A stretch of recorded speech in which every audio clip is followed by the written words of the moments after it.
नमस्कार। प्रस्तुत है आज का चिंतन। सृष्टि की रचना कर जब परमात्मा ने इंसान बनाया तब वह प्रफुल्लित हो उठा। ईश्वर ने कल्पना की कि सृष्टि का राजकुमार इंसान उसकी बनाई हुई दुनिया को सुंदर व साफ सुथरा बनाएगा, क्योंकि वह बुद्धि द्वारा सोच सकता है। प्रायः साधक साधना पथ पर चलते हुए यही महसूस करते हैं कि वैसा नहीं हो रहा जो होना चाहिए। प्रश्न उठता है कि कहाँ कमी रह गई। जैसा कि पुराण और शास्त्र बताते हैं कि मनुष्य का जन्म 84 लाख योनियों के बाद प्राप्त होता है, और यह जानने के लिए होता है कि मानव स्वयं को पहचाने तथा परम तत्व को प्राप्त करे। साधक स्तर के व्यक्ति इसके लिए प्रयास भी करते हैं, किंतु समझ नहीं पाते कि पूजा पाठ में निरंतरता, नियमितता आदि के बावजूद उस आनंद से क्यों वंचित हैं जिसके वे अधिकारी हैं। मन बार बार यह प्रश्न करता है कि परमात्मा कौन है, कहाँ है, कैसा है। हमारा शरीर पंच तत्वों से मिलकर बना है और पंच तत्वों में ही विलीन हो जाएगा। आत्मा नाम का पंछी जब तक शरीर में विराजमान है तब तक इंसान जिंदा है, और उसके शरीर से निकलते ही देह मृतक हो जाती है।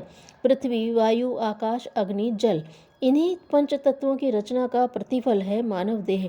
क्या कभी साधकों ने सोचा है कि इन तत्वों के गुण क्या हैं? क्या उन गुणों को विकसित करने का प्रयास किया है? शायद पूजा के साथ साथ इन तत्वों के गुणों को विकसित करने पर ध्यान दिया जाए तो यह ज्योतिर्पुंज साधकों के समक्ष अपनी अनुभूति कराकर उन्हें अभिभूत कर दें। पृथ्वी तत्व कहता है कि साधना पथ के पथिक धैर्य धारण करें, क्षमा उनके स्वभाव का अंग हो, दृढ़ता उनके मनों में हो। जिस प्रकार पृथ्वी के वृक्ष सदैव दूसरों के लिए अपना जीवन जीते हैं, उनसे परोपकार की शिक्षा लें। शरीर में रहने वाली वायु ही प्राणवायु है। जैसे वायु जीवन का आधार है, वैसे ही साधकों को स्वयं को दूसरों के सुख के लिए समर्पित करना चाहिए। शरीर के बाहर की वायु सब जगह भ्रमण करती है, फिर भी वह आसक्त नहीं होती, किसी के भी गुण दोष नहीं अपनाती। इसी प्रकार साधक भी विविध धर्म और स्वभाव लोगों के पास जाए, परंतु उसे अपने लक्ष्य पर निरंतर स्थित रहना चाहिए।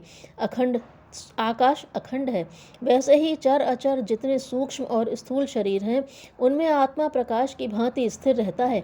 यह आत्मा ही ब्रह्म स्वरूप है, जो सभी प्राणियों में साक्षी रूप से रहता है।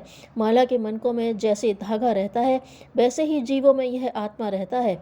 आकाश में मेघ उमड़ते हैं, जल बरसता है, उल्का पिंड टूटते हैं, सितारे चमचमाते हैं, ग्रह नक्षत्र घूमते हैं, फिर भी आकाश इन सब से अछूता है।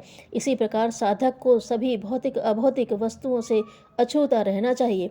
जल स्वभाव से स्वच्छ, निर्मल, मधुर और पवित्र होता है।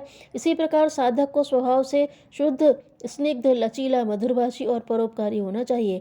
अग्नि तेजस्वी और ज्योतिर्मय होती है, कोई उसे अपने तेज से दबा नहीं सकता, केवल जल ही उसे दबा सकता है। अग्नि जैसे सब कुछ अपने पेट में पचा जाती है, इस प्रकार साधक को अपने तेज व तपस्या से सभी बाह्य और आंतरिक दोषों को पचा लेना चाहिए।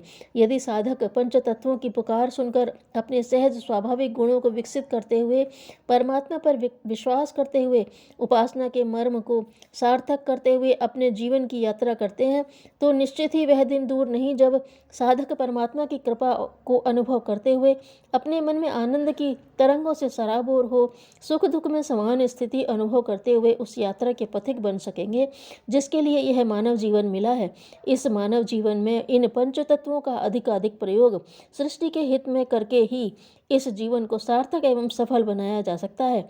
मानवीय गरिमा के अनुरूप ही जीवन का उपयोग करना परमात्मा की सार्थक पूजा है। धन्यवाद।